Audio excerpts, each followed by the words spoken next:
ಪೇಷಂಟನ್ನು check ಮಾಡಬೇಕು. ಸ್ವಲ್ಪ ಆಚೆ ಹೋಗಮ್ಮ. ನಾನು ಹೋಗಲ್ಲ. ಮೇನ್ ಡಾಕ್ಟರ್ ಇಲ್ಲೇ ಇರಕ್ಕೆ ಹೇಳಿದ್ದಾರೆ. ನಾನು ಇಲ್ಲೇ ಇರ್ತೀನಿ. ಸರಿ, ನಿಮ್ಮಿಷ್ಟ. ಸರಿ, ನೀನಿಲ್ಲೇ ಇರು. ನೀನಿದ್ರು ನಾನು ಇವನನ್ನು ಸಾಯಿಸ್ತೀನಿ. ನಾನು ಡಾಕ್ಟರ್ ಅಂತ ನಂಬಿದ ಮೇಲೆ ನಾನು ಏನೇ ಮಾಡಿದ್ರು ನೀನೇನು ಅನ್ನಲ್ವಲ್ಲ.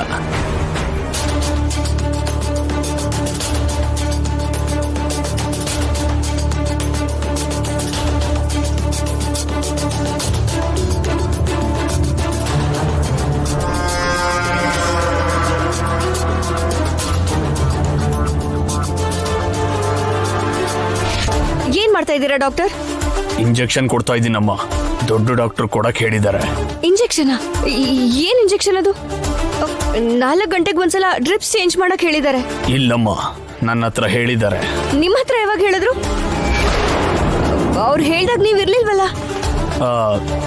ಅದೇ ಅಮ್ಮ, ಫೋನ್ ಮಾಡಿ ಹೇಳಿದ್ರು. ಅವಾಗ್ಲೇ ಡಾಕ್ಟರ್ ಹೋಗುವಾಗ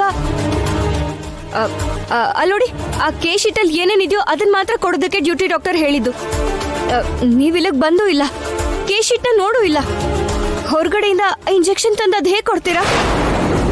ಯಪ್ಪ, ಈ ವೈದೇಹಿ ಸಾಮಾನ್ಯದೊಳಲ್ಲ. ಏನಮ್ಮ, ಡಾಕ್ಟರ್ ನಾನು. ಯಾವ ಪೇಷಂಟ್ಗೆ ಏನೇನು ಕೊಡ್ತಾರೆ ನನ್ಗೆ ಗೊತ್ತಿಲ್ವಾ? ಅದಕ್ಕೆ ಮೊದಲೇ ತಂದಿದ್ದೆ. ಏನೋ ಗೊತ್ತಿಲ್ಲದೆ ಇರ್ಬೋದು ಅಲ್ವಾ? ದೊಡ್ಡ ಡಾಕ್ಟರ್ ಹೇಳಿದ್ದು ನೀವ್ ತಂದಿದ್ದು ಬೇರೆ ಆಗಿದ್ರೆ ನನ್ ಭಾವನ್ ಪ್ರಾಣಕ್ಕೆ ತೊಂದ್ರೆ. ಬೇಕಾದ್ರೆ ಸಿಸ್ಟರ್ನೇ ಕರ್ತ್ ಕೇಳೋಣ. Sister, sister, sister. ಇಂಜೆಕ್ಷನ್ ಅಂತೂ ಕೊಡಕ್ ಬಿಡ್ತಿಲ್ಲ. ಅಟ್ಲೀಸ್ಟ್ ಆಕ್ಸಿಜನ್ ಆದ್ರೂ ಆಫ್ ಮಾಡೋಣ. ಸಿಸ್ಟರ್, ದೊಡ್ಡ ಡಾಕ್ಟರ್ ಹೇಳಿರೋದಲ್ದೆ ಈ ಡಾಕ್ಟರ್ ಬೇರೆ ಏನೋ ಇಂಜೆಕ್ಷನ್ ಕೊಡ್ತಿದ್ದಾರೆ ನೋಡಿ. ಇವತ್ತು ಡ್ಯೂಟಿ ಡಾಕ್ಟರ್ ಸುನಿಲ್ ಸರ್ ಅಲ್ವಾ? ನೀವ್ಯಾರು? ಇವತ್ತು ಸುನಿಲ್ ಲೀವಲ್ಲಿ ಇದ್ದಾರೆ. ಪೇಷಂಟ್ ಫೀವರ್ ಕಮ್ಮಿ ಮಾಡಕ್ಕೆ ಇಂಜೆಕ್ಷನ್ ಕೊಡ್ತಾ ಇದ್ದೆ ಅಷ್ಟೇ. ಫೀವರ್ ಕಂಟ್ರೋಲ್ ಅಲ್ಲೇ ಇದೆ ಅಲ್ವಾ ಡಾಕ್ಟರ್? ಹೌದಾ? ಒಂದ್ ವೇಳೆ ಫೀವರ್ ಬಂದ್ರೆ ಮೇನ್ ಡಾಕ್ಟರ್ ಫೋನ್ ಮಾಡಕ್ಕೆ ಕೇಸ್ ಶೀಟಲ್ಲಿ ಬರ್ದಿದೆ. ಅದನ್ನ ನೋಡ್ದೆ ನೀವು ಟ್ರೀಟ್ಮೆಂಟ್ ಹೇಗೆ ಕೊಡ್ತೀರಾ?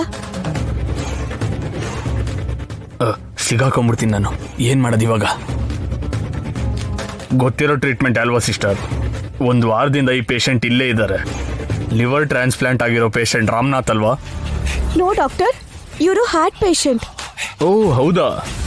ಓ ಸಾರಿ, ರೂಮ್ ಕನ್ಫ್ಯೂಸ್ ಆಗಿ ಇಲ್ಲಿಗೆ ಬಂದ್ಬಿಟ್ಟೆ. ಅರ್ಜೆಂಟಾಗಿ ರಾಮನಾಥ್ಗೆ ಇಂಜೆಕ್ಷನ್ ಕೊಡಬೇಕು. ಯಾರ್ ಸಿಸ್ಟರ್ ಅವರು? ಏನೋ ಮೇಡಮ್, ಹೊಸದಾಗಿ ಜಾಯಿನ್ ಆಗಿರೋ ಡ್ಯೂಟಿ ಡಾಕ್ಟರ್ ಅನ್ಸುತ್ತೆ. MBBS ಸರ್ಟಿಫಿಕೇಟ್ ಕೊಂಡ್ಕೊಂಡಿದ್ದಾರೆ ಅನ್ಸುತ್ತೆ.